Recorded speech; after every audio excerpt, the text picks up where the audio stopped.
Evangelho de Marcos, no capítulo 1, verso 30. Vamos ler a partir do 29. Marcos 1. Estava marcado, né?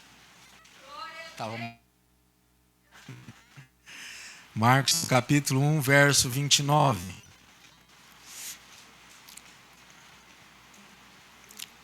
Quem achou diz amém. Amém. Quem não achou, continua caçando aí. Vou esperar mais um pouquinho. Estamos em tempo precioso,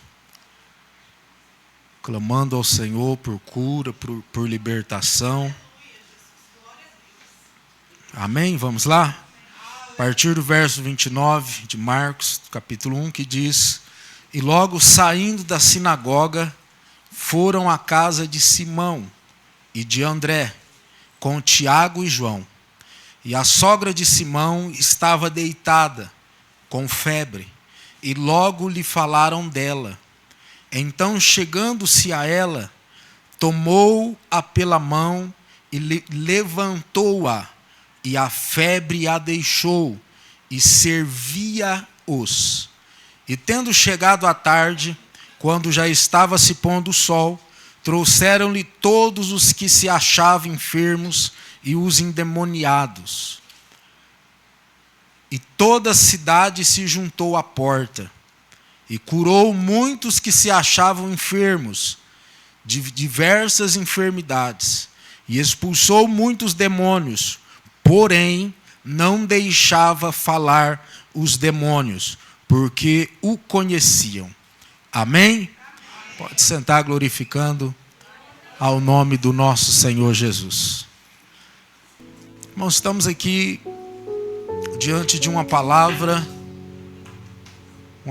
simples, mas uma palavra poderosa e uma palavra que tem o poder de abrir o nosso entendimento, abrir o nosso coração para poder viver o que Deus tem para nós. Irmãos, eu me recuso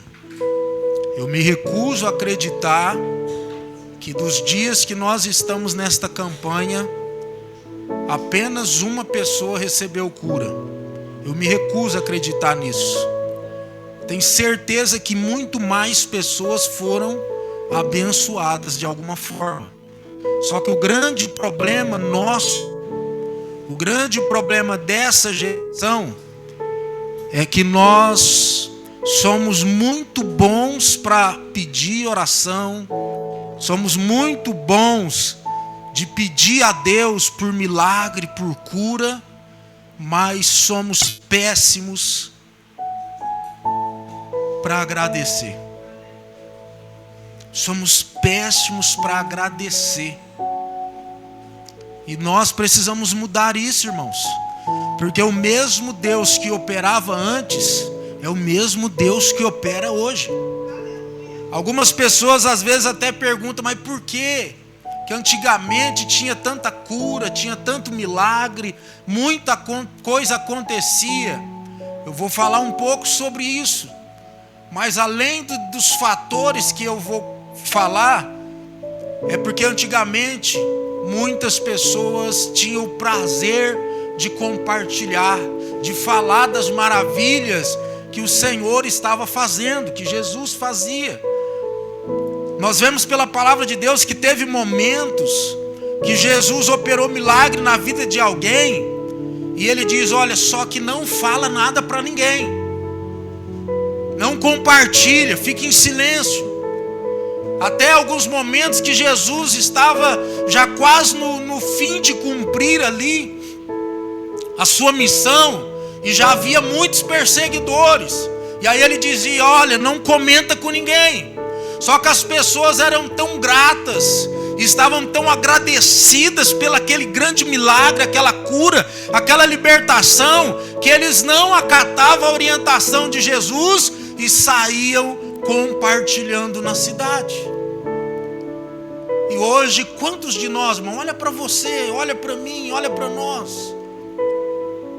Temos sido realmente gratos pelo que o Senhor tem feito? Muitos de nós, às vezes, focamos sempre no que nós queremos. Sempre mais, e às vezes não paramos para lembrar quanta coisa maravilhosa que Deus já fez na nossa vida. Nós precisamos nos manter gratos, sempre que lembrar, agradecer esse Deus tão grande e maravilhoso.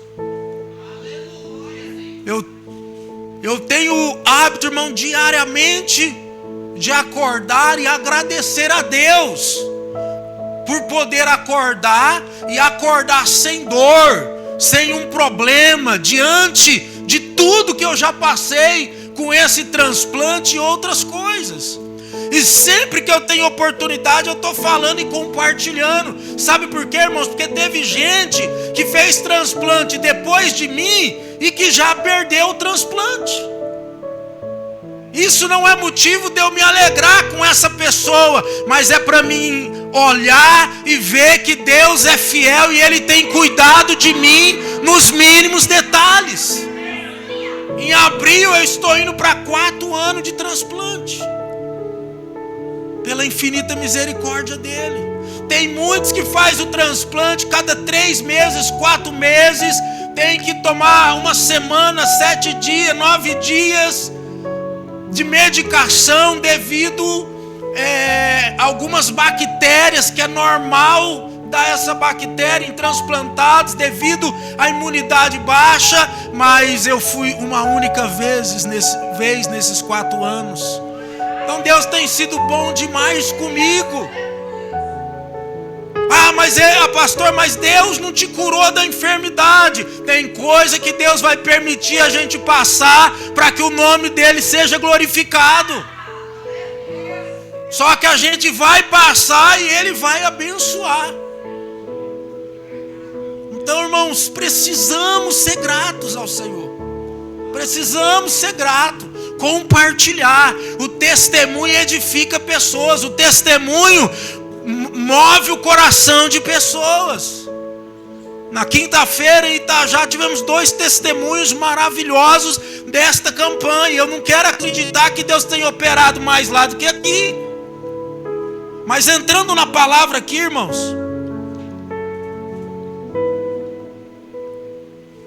Jesus, ele vai com Simão, no caso Simão é Pedro, juntamente com André, Tiago e João, à casa de Simão. E quando chega ali, a sogra de Pedro, ou Simão, estava com febre. Todos nós sabemos, irmãos, que quando uma pessoa está com febre, o seu organismo, na maioria das vezes, ou todas, temos ali um doutor, o corpo está sinalizando que tem alguma infecção no corpo. Está te avisando que tem alguma infecção no corpo. O mais normal que a gente sabe, às vezes, é uma infecção de garganta, uma infecção de ouvido, mas pode ser qualquer outra coisa. Mas a Bíblia aqui fala que esta mulher estava com febre, ou seja, pela lógica deveria ter alguma outra coisa ocasionando essa febre. E o que me chama a atenção aqui, irmãos, que ela estava deitada com febre, e aí falaram para Jesus. Olha, a sogra, que a Bíblia nem fala o nome dela, a sogra de Pedro está com febre. E olha, irmãos, que coisa interessante. Então Jesus, chegando-se a ela, tomou pela mão. E Mateus vai dizer que ele tocou na mão dela. E nesse momento, ela foi curada. E nós vemos aqui, irmãos, que a maneira do nosso mestre agir é tremenda. E ele agia de diversas formas. Ele não pede para a mulher ajoelhar, para pôr as mãos sobre ela, ou ficar de pé para colocar as mãos sobre ela. Ele simplesmente toca, pega a mão dela E nesse momento o milagre, seja qual for a dor, a infecção, a febre, deixou o corpo daquela mulher e ela foi curada na hora. Na hora. E sabe, irmãos, orando ao Senhor esses dias, eu ministrei essa palavra lá em Itajá, e orando ao Senhor esses dias sobre isso, o Senhor falava para mim o porquê que hoje quase não tem acontecido milagres. O primeiro fator, irmãos, que tem impedido os milagres de acontecerem é a falta de fé. A gente fala muito, irmãos, sobre fé, a gente prega, muitos pregam, vem pregadores aqui prega, a gente sabe que sem fé é impossível agradar a Deus, mas nós não estamos conseguindo exercer a fé para Deus operar, a fé para Deus agir. A Bíblia fala, irmãos, que a fé é o firme fundamento das coisas que não se vê, mas das coisas que se esperam. Fé é você olhar uma situação toda contrária e mesmo assim você olhar e crer. Olha, está tudo dando errado, aos olhos humanos é impossível, mas eu tenho fé que o meu Deus é poderoso para agir. Não é apenas falar, é necessário você acreditar e declarar com autoridade. Porque a Bíblia fala e a palavra de Deus fala também que o nosso Deus, Ele vela pelo cumprimento da sua palavra. E a Bíblia diz o que? Se nós tivermos fé, como um grão de mostarda, nós vamos dizer: monte, sai daqui, vai para lá, e esse monte vai ter que obedecer. Ou seja, analisa comigo, irmãos, que tamanho tem sido a nossa fé. Nós já não temos fé como antigamente. Nós já não conseguimos declarar fé. Nós olha para uma dor, nós olha para um problema, nós olha para uma dificuldade, poucos têm fé que Deus está trabalhando, que Deus está no controle e que vai dar certo. Às vezes temos uma enfermidade e nós não temos fé para declarar: Pai, em nome de Jesus, pelo poder da Tua palavra, eu creio na minha cura, eu creio no meu milagre. Toca em mim, passa o Teu bálsamo em mim. Não temos mais exercido a fé. Os irmãos sabem, minha esposa esteve ruim já há algumas semanas. Passou no médico, disse que era labirintite. Mas de repente, depois de vários dias, parecia que não era labirintite. E eu acordei na quinta-feira de manhã, no meu momento de oração, leitura da palavra de manhã, que eu faço todos os dias. Eu falei com Deus, falei: Senhor, não estou entendendo. Eu não aceito essa enfermidade da minha casa, da minha esposa, não. Eu sirvo ao Senhor, eu confio no Senhor. E eu preciso da Tua graça, da Tua misericórdia. Falei com Deus. À noite, ministrando a palavra de Deus, Deus me deu fé, aumentou a minha fé e me deu autoridade. E eu chamei os que estavam enfermos lá para me ungir. E naquele momento eu ungi, declarei, ministrei cura com autoridade para a honra e glória do nome do Senhor, exercendo a minha fé. Na sexta-feira, minha esposa levantou sem o problema, para a glória do nome de Jesus. E aí o Espírito Santo foi falando ao meu coração. Porque às vezes nós estamos muito tempo na presença do Senhor e de repente nós ficamos num nível de acomodação. Não conseguimos exercer fé. Não conseguimos ter atitude. Não conseguimos ter ousadia. Aceitamos tudo que vem sobre as nossas vidas. E uma coisa que o Senhor falava ao meu coração é sobre o sacrifício de Jesus ali na cruz do Calvário. Quem aqui lembra o que Jesus conquistou para nós lá? A Bíblia fala, irmão, que Jesus, Ele morreu por amor a nós, para nós não morrer.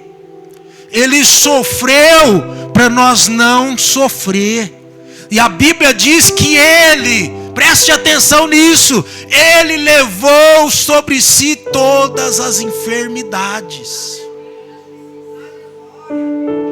Acho que uma meia dúzia só que entendeu.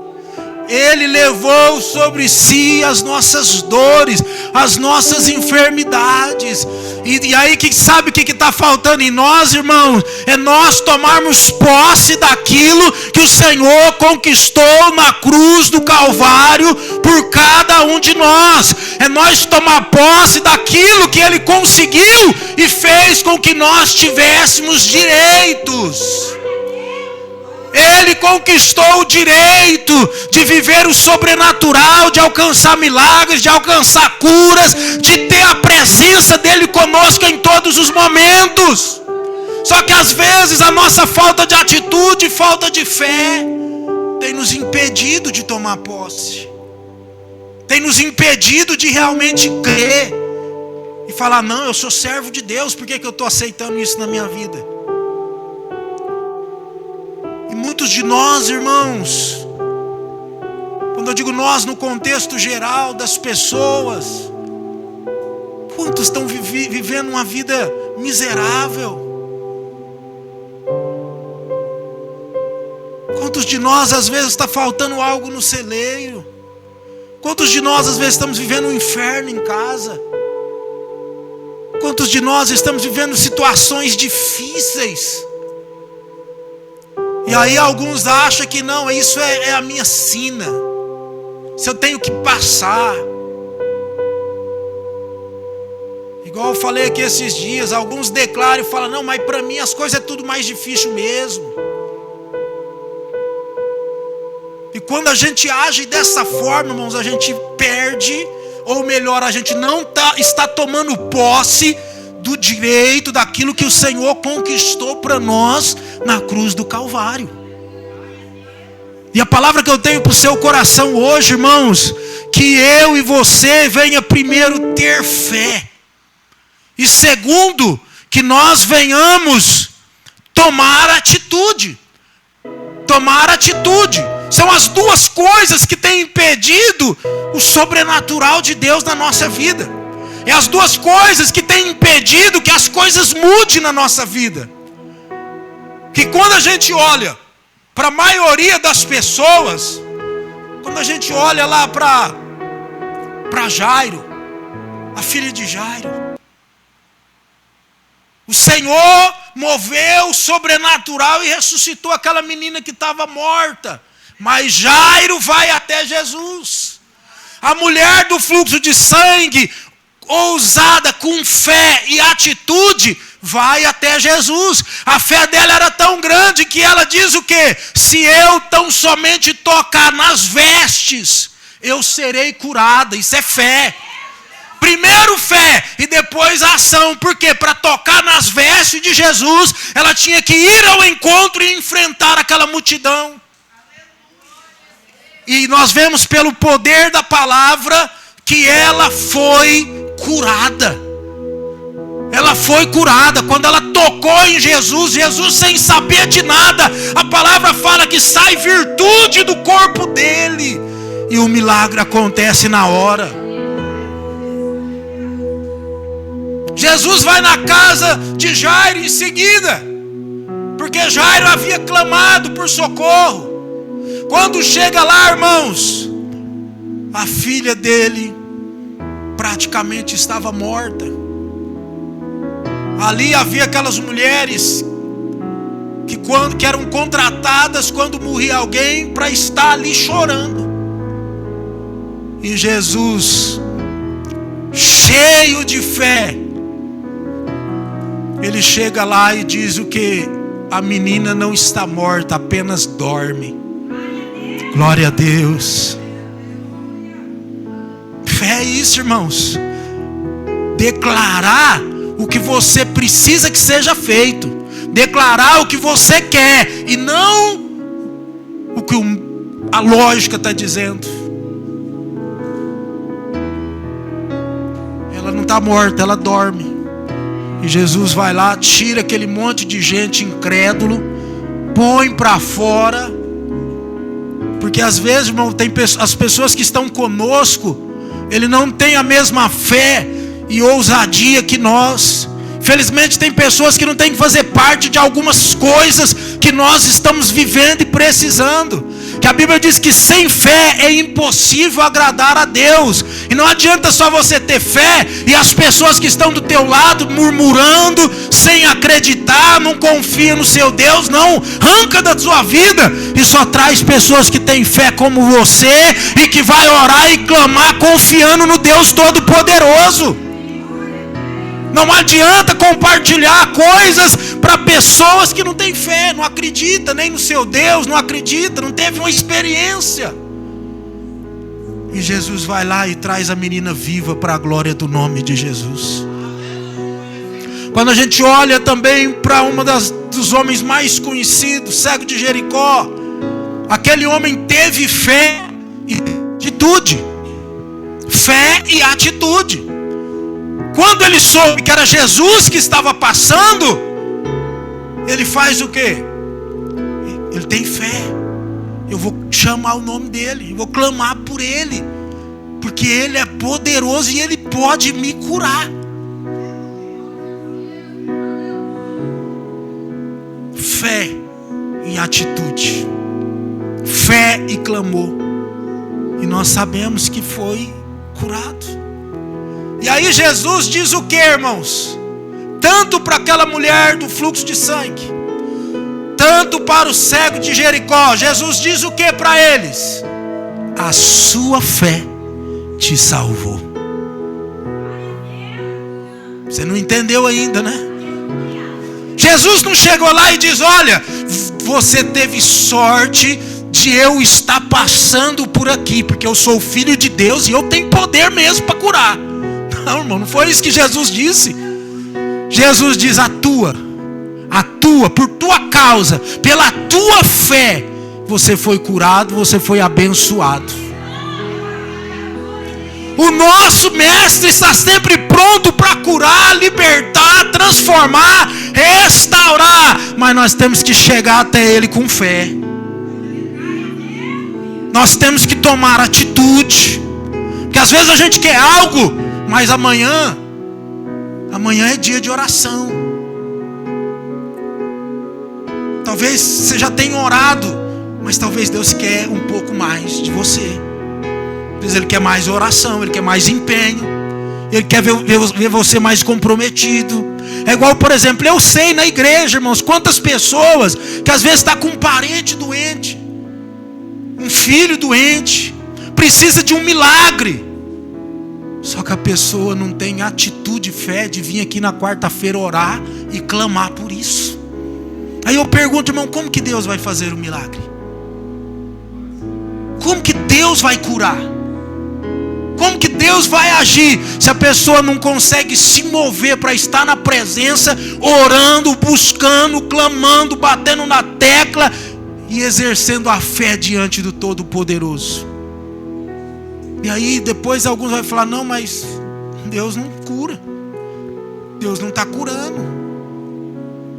Então é importante, irmãos, nós colocar a nossa fé. E qual a atitude? O que nós precisamos fazer para alcançar o milagre? Será que nós estamos fazendo o suficiente? E como eu estava dizendo um pouco antes, irmãos, tome posse daquilo que Jesus conquistou para você. Ele não quer um lar derrotado. Ele não quer que a sua vida continue fracassada. Mas para isso é preciso você se levantar, como levantou aquela mulher do fluxo de sangue, e declarar: olha, faz 12 anos que eu estou sofrendo, mas eu não vou ficar parada, eu não vou ficar acomodada. Eu vou buscar o Senhor, porque eu não aceito essa situação na minha casa, eu não aceito essa situação no meu casamento, eu não aceito essa situação na minha família, porque Jesus já conquistou vitória para minha casa, cura para minha casa, milagre no meu casamento, milagre no meu trabalho. E às vezes nós precisamos agir e tomar posse. Às vezes estamos conformados, está bom assim. Ah, pastor, mas o meu marido, começa a orar. Faz uma campanha de oração pelo seu marido. Intensifica, vem aqui na quinta, vem aqui no culto de quarta, faz um jejum na semana. Se nós agirmos, se nós tomarmos atitude, se nós tomarmos providência, se nós fizermos a nossa parte, Deus vai se levantar do trono e agir em seu favor, porque Ele é fiel para cumprir. Mas para mim concluir, irmãos, então aqui Jesus pega na mão da sogra de Pedro, e ela se levanta curada. E o interessante, irmão, que ela se levanta aqui, e aqui diz que depois disso ela servia-os. Ou seja, ela acaba de sarar. A Bíblia não fala o que é, mas vamos conjecturar aqui, nos dias atuais, se fosse nós aqui, a sogra de Pedro já levantou, já foi lá fazer um cafezinho, e já trouxe uma bolachinha e serviu eles, serviu uma água para eles. Porque é assim quando Deus faz, irmãos. Quando Deus opera o milagre na nossa vida, quando nós somos tocados pela cura, pelo poder dele, nós não conseguimos ficar parado, prostrado. A gente se levanta e se posiciona para servir e fazer alguma coisa. Amém? E aí nós vemos, irmãos, que através do poder do Senhor, foi trazendo gente, chegando gente. E tendo chegado a tarde, quando já estava se pondo o sol, trouxeram-lhe todos que se achavam enfermos e endemoniados. E toda a cidade se ajuntou à porta de onde ele estava. E olha o verso 34: e curou muitos que se achavam enfermos de diversas enfermidades. Entenda aqui comigo isso aqui, irmãos. Ele não curou a todos, ele curou muitos. Diga comigo, muitos. E curou muitos que se achavam enfermos. Curou muitos, mas não curou todos. E o que isso aqui nos ensina, irmãos? E por que ele não curou todos? Talvez nem todos tinham fé de ser curado.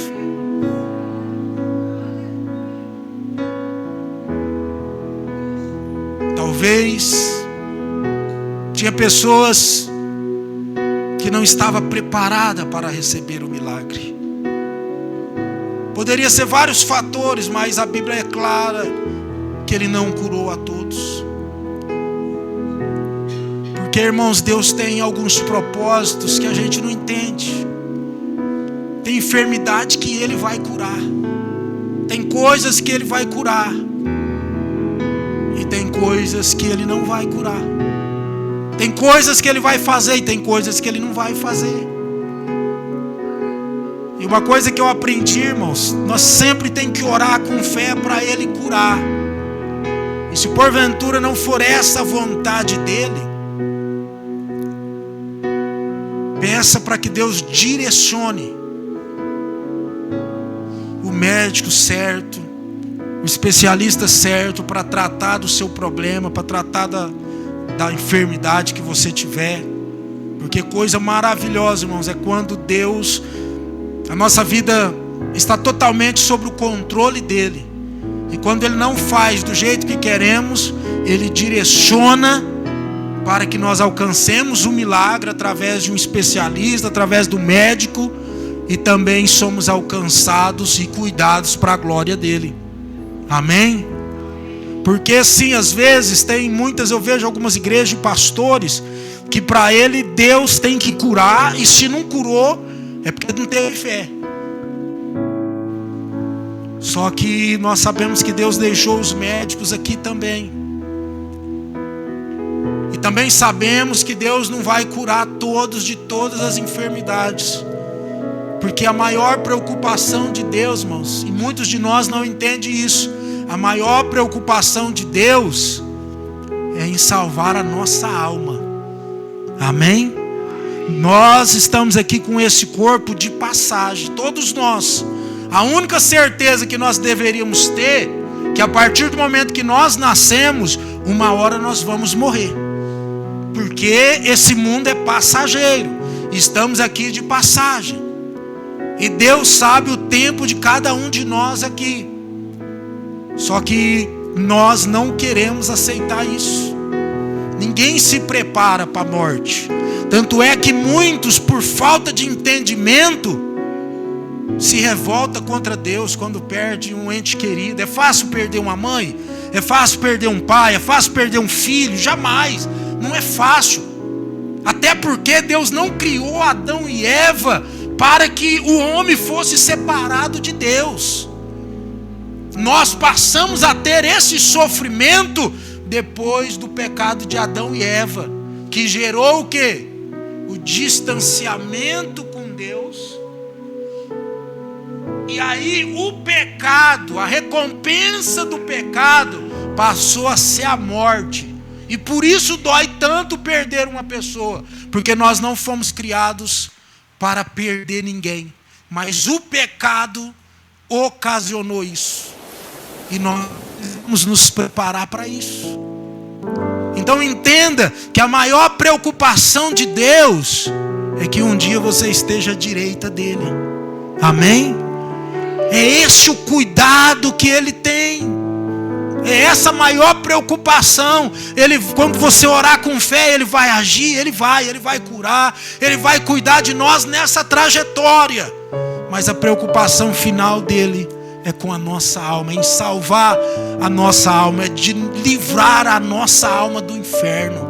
É esse que é o maior propósito dEle. E às vezes a gente não entende, porque às vezes Ele age, Ele tira alguém, leva alguém, a gente não entende, mas Ele está cuidando do espiritual, da vida eterna dessa pessoa em algumas situações. E aqui então Jesus cura muitos e expulsa muitos demônios. E aí o último versículo aqui diz o quê? Que Jesus não autoriza os demônios falarem. Se você observar, irmão, todas as vezes que Jesus expulsou o demônio, exceto uma única vez, todas as vezes, Ele dizia o quê? Cala-te e sai dele. Repita comigo: cala-te e sai dele. Todas as vezes, menos uma. A única vez que Jesus fala com um demônio foi quando aquele gadareno que tinha uma legião de demônios, quando os demônios que estavam naquele gadareno vê Jesus, eles reconhecem Jesus como Filho de Deus e pergunta para ele: viestes nos importunar antes do tempo? Os demônios perguntam para Jesus, ou seja, ele já sabe que há um tempo determinado para eles. E aí foi quando então Jesus fala com aqueles demônios para que a gente pudesse entender o que é legião. Legião são vários demônios que faz parte ou está dentro de um único homem, uma única mulher. Que aí está expulsando o demônio, às vezes você olha e fala, o demônio não sai. Mas aí expulsou, saiu, não tem mais outro. Expulsou.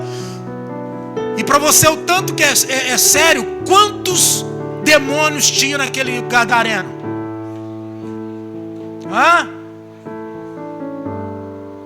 2.000?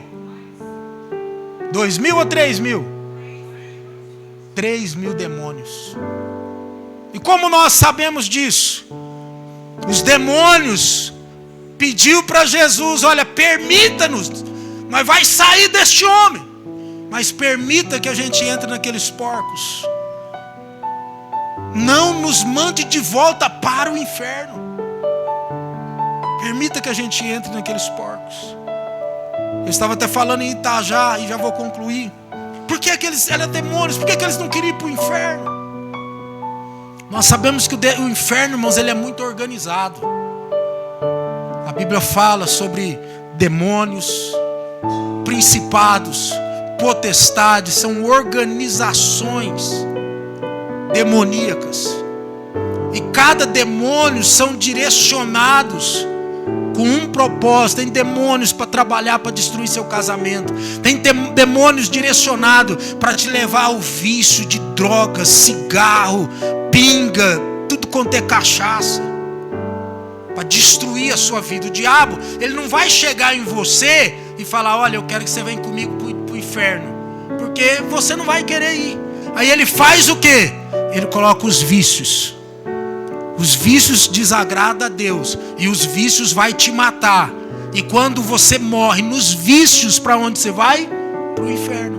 Ele usa os vícios para acelerar a sua morte, para te destruir o mais rápido possível, para você ir para o inferno. E é organizado demônios para cada área, para destruir os filhos, como eu disse, para destruir casamento, para agir na sua vida financeira. E como esses demônios é direcionado para destruir com propósito, eles não queriam voltar para lá sem concluir o propósito deles, porque a cobrança seria muito grande. E aí eles dizem o quê? Permita que a gente entre naqueles porcos. E a Bíblia fala que Jesus então fala e permite, pode ir. E aí a Bíblia fala que eles descem um precipício e entra dentro do rio. E os porcos, mais de 3.000, morrem afogados. Então era mais de 3.000 demônios que estavam naquele homem. E por que o Senhor permitiu? Foi um prejuízo muito grande para aquele dono dos porcos, sim ou não? Mas Jesus ali também demonstra, irmão, quanto Ele ama uma alma. Não tem preço, não tem dinheiro que compara o valor de um homem liberto, de uma mulher liberta, de alguém transformado. Amém? E o Espírito Santo me leva, irmãos, para mim concluir essa palavra e dizer: cuida, irmão, se cuida. Cuida da tua vida espiritual.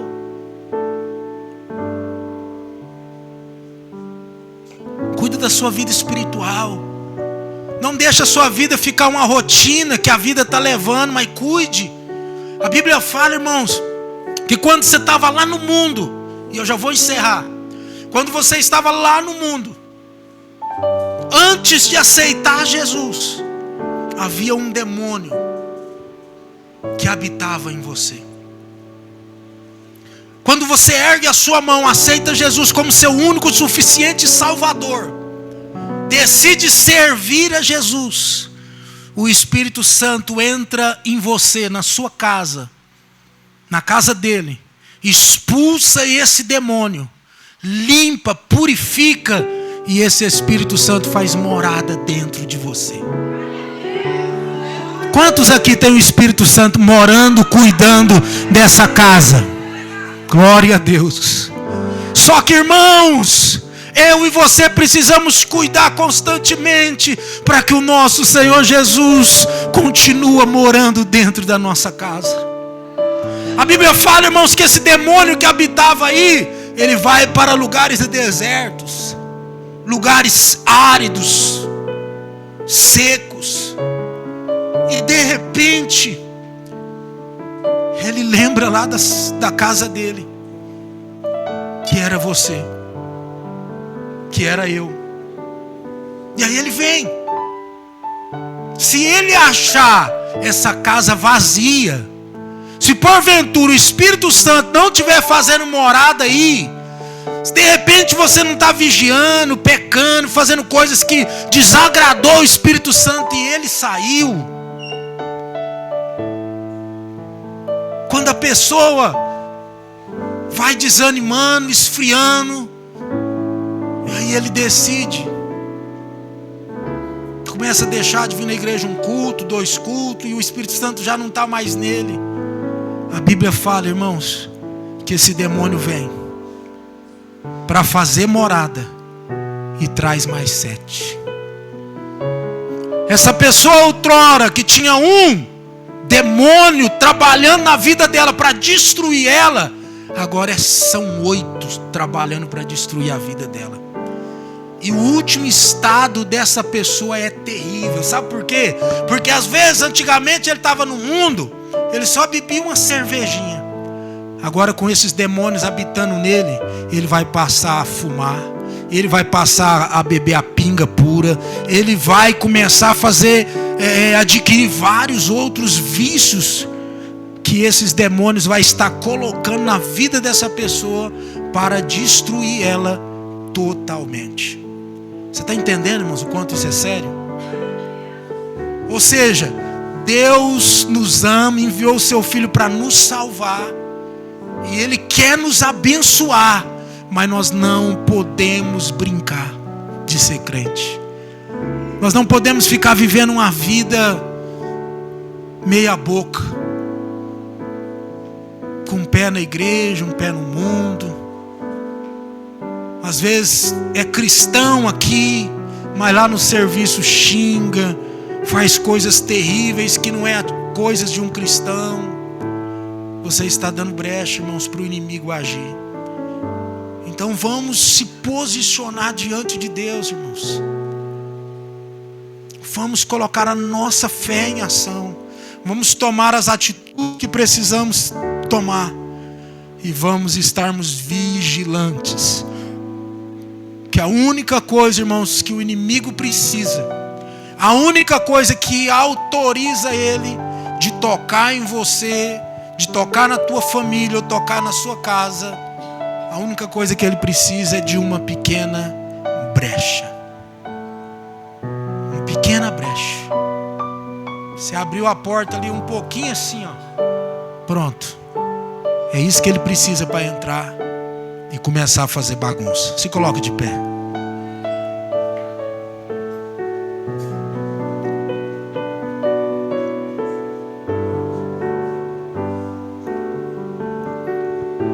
Olha para o irmão que está do seu lado e diga: Deus, olha para ele, Deus tem o melhor para você. Tome posse hoje, em nome de Jesus. Nós vamos orar nesta hora. Quero convidar o grupo de louvor para vir aqui louvar com uma parte de um hino. Quero convidar aqui a Denise.